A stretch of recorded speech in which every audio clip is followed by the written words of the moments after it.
away from edges of on the top of the kitchen. Don't put anything on the edge.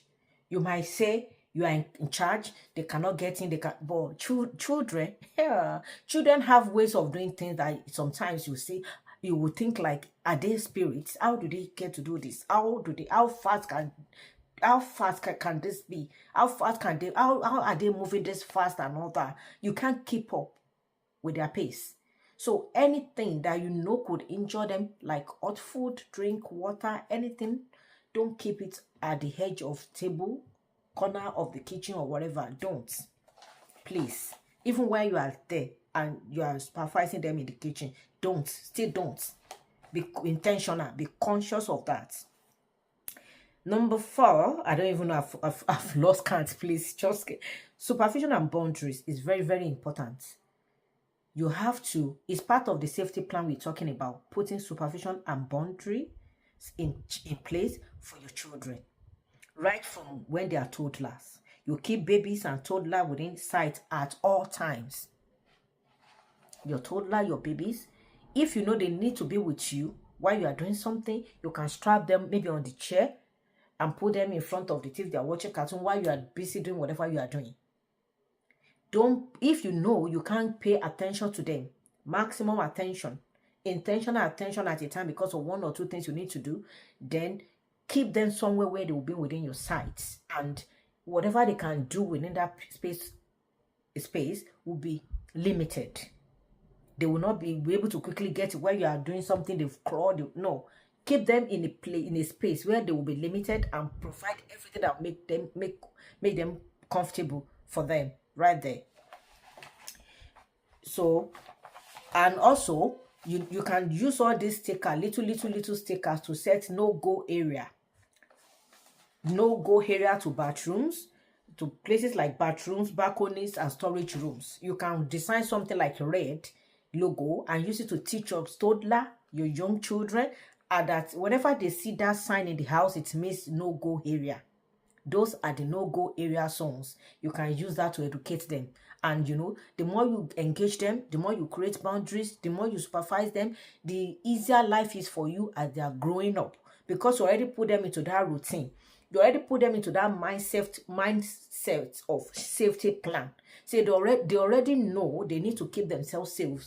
And how they do that is by following your guidelines, your supervision, the boundaries that you have put in place with them. And it helps as they are evolving, as they are growing into teen years. It will be so easy for you to have that friendly relationship with them.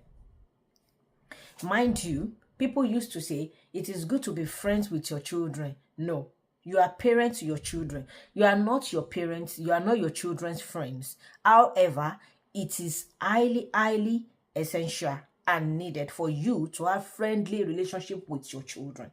Do you know the difference between the two now? Your children see you as parents and they are still friendly with you. You can joke, you can talk, you can laugh. But they know that you are their parents. And when they will do something wrong, that you are joking with them, you are laughing with them, does not mean that you are still not going to discipline them, or you are not going to kind of like put boundary or supervision in place or something. But if you feel like your friend, your children should be your friend, then to discipline will be difficult. It will be so difficult because they will be like, the expectation will be too high, like they can get away with things. We get away with things with our friends. Our friend help us to keep secrets. You know what I mean? Our friends are loyal to us. Our friend watch our backs. It doesn't matter whether we are being good or being bad or being wrong for our friends are friends. That is why you don't want to have that, tell your children, you are my friend, I'm your friend. No. You can, however, you can build friendly relationship with your children. You can be joking and be laughing and they will do like that. Say, have you forgot I'm your mom? I'm not your friend, and you joke about it. But always let them have that understanding of the relationship you are building with them. Because all these things you will understand when your children are becoming teenager. And, you know, that's struggling for power imbalance between parents and teenagers. Testing boundaries. Wanted to, you know, form their own, grown into adulthood, and they want to test the ground. They want to struggle to get that power imbalance, to get it sorted and redirect power to themselves. That is when it will serve you. That you should only be you have a friendly relationship with your children. Do not be their friend, because it will be so difficult for you to put boundaries and supervision in place if you've not started from early age. Then have checking rules for older children. Those are your teenagers. Now, I don't need book to talk about that. I can use my own lived experience to share and talk about that. I don't know how many minutes I've recorded now, but let me just, if I say let me do another video, I don't want to go that way. I don't want to be doing part 1 or part 2. So let me just finish it up for you. When I say have checking rules for older children, I experience what that means and the importance of that and the usefulness of that when we go after we migrated into the UK.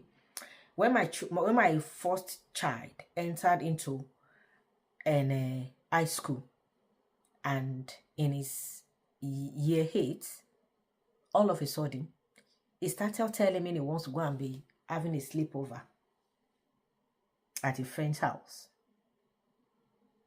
And this friend is a white British friend, you know. My children, they are liberated, they are open, they have friends from all over the world. That is who we are. The friends have been coming around, so I know this particular friend. As a matter of fact, if my husband is taking them to African shops, maybe African restaurants, things like that, this friend used to go with them once in a while. If he's at home, whenever they want to go, he will just call his dad at home, and his dad will speak to my husband, and the friend will go with my husband. And because that relationship was progressing, they started among themselves saying that they want to be sleeping over. And because we have supervision and boundaries in place, that all my children grow into it. So whenever they have something new that they want to do, it's part of the supervision and boundary. Instead of acting up and becoming rebellious and all that, they will call me and tell me they want to have discussion with me. I am the one they will talk to. Then I'll take it to the father. Then we'll come back and discuss about it as a family. That is must always be what we do. We don't listen to anything outside that. So my son came to me and told me about sleeping over arrangement with a friend. The friend wants him to be coming around. Is that as agreed and all that? And I said, okay, let me speak with your father. However, even before I go to speak with my husband, I told him that you do know that Western culture is different to African culture. He said yes. I said okay. So from there, me and my husband, we rub mind. Then we called him and sat him down, and we explained to him that just as my husband said, just as your mom already told you, this is a Western world. They have their own culture. We have our own culture. Sleeping over is not part of African culture. However, we are not against you sleeping over, but we want you to start to sleep over at your friend's house only when you are 18 years. Because we know that at that time, under the law, you have your freedom in totality. However, if you want to start at this age, I think that time it was it 13 years or 12 years?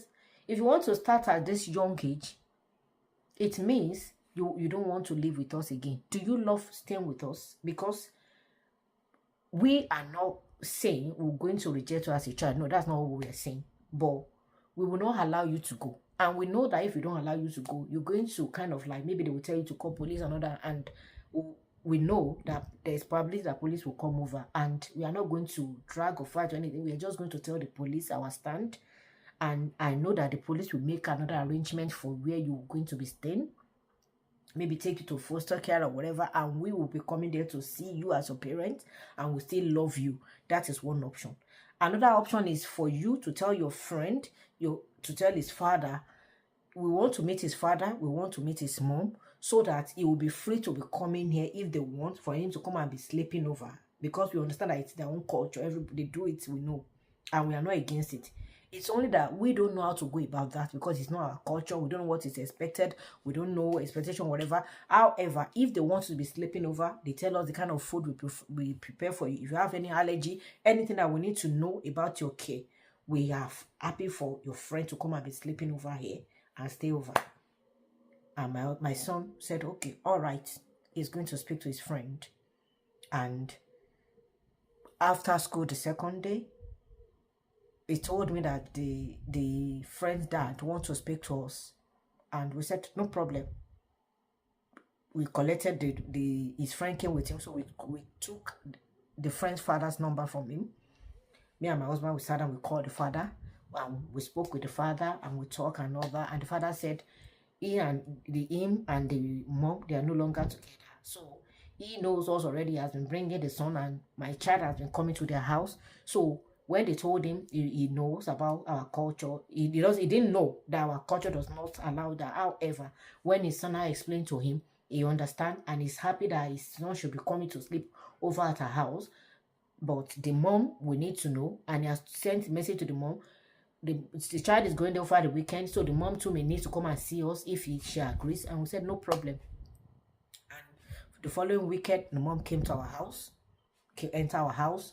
We talk and said if we need anything, we can call her. She's happy for our son to come and be sleeping in our house, sleeping off anytime he wants. However, she understands that our own son cannot come and sleep over. And he said she and the dad, they used to have him and do they are parenting together, so they used to have him over maybe 2 weeks interval or something. We'll go to that, then he'll come back to mom. So whenever he's with mom, he's with her, she will bring her over. She and our own new partner will bring her over. We met with the new partner too, and whenever he's with the dad will bring him over. And we said no problem. And that is how the son started coming to sleep over in my house. And I was looking after him. Another young teenager, a British boy, yeah. And they had good rapport. He tried so many food in our house. I asked about his allergy. If he tell I want to, I will say, ask your dad. He will call dad, he will ask you. So he tried our food. If my husband is going to Moston with my children to make they are here to do call here or whatever, they will go together, sit together in the African restaurant. They will eat together. That people even started to think that maybe it's my husband's stepson. Maybe my husband, he's a divorcee that now got married to a white woman. So he is the stepson, and the other children are also my husband children from the old previous marriage. You know what it means. And I think that went on and on and on. And that went on and on until they enter into year 10. And their relationship was cordial at that time. His own dad too, because my son couldn't sleep over. Would take them out, take them to different, they like to explore an adventure. So when the boy is having his birthday, they will come and take my son. They can go from morning and come back at night. Only that we monitor on the phone. We have this arrangement between ourselves to know if anything is happening. The mom will let us know. If it is the woman, they will let us know. And so they were doing all that for my son. Will go out with them, whatever. While the son will come and sleep, because I understand that the son wanted the atmosphere in my home when it comes around. They love everything. The father and mother the way we used to do with our children. I told about this supervision and boundaries. No, it's not here that we learned it. We've put in a place right from Africa, right from back in Nigeria. So he knows so he sees the way that we don't struggle to communicate with our children. So anytime he comes around, and I spread that love to all my children's friends too. I carry them along whenever I'm in my house. If you're having dinner, we're having dinner together. Even if they say they can't eat this food, I'll make sure I prefer something that's within their own culture that they can have with us. So that is actually the reason why the boy wanted them to be doing that exchange but I wasn't ready to give my son that freedom, because I don't trust anybody with my son, because it's our culture. I never slept out when I was a child. So why would I? And even if I did at a time, I just can't do it. This video is too long. I am so sorry if you watch to this stage. Please, I am so sorry. I will make sure that if I'm going to do a long video, I will let you know even before I start the video. However, if you enjoy it, let me know. If you want me to be doing video like this just to talk generally, it's all right. But please, before you go, subscribe, like, and comment. Subscribe so that I will know you are enjoying my video, you like what I'm doing, you encourage me, and everybody will want validation, everybody wants an encouragement. Even though I'm still new, I'm not in a hurry. Like I said, I will move at my own pace. However, if you subscribe, if you comment, if you like to talk to me, I will know that I'm in the process of building a strong community where we can share experiences, where we can talk together, where we can rub mind, guide each other, help each other, love each other. You know what I mean? So click on that like button. Please subscribe before you go. Get me up over there. Let it start. Let the journey start. Thank you for watching. I appreciate you. I appreciate you. Thank you for your time. Bye. I'll see you some other time. Bye.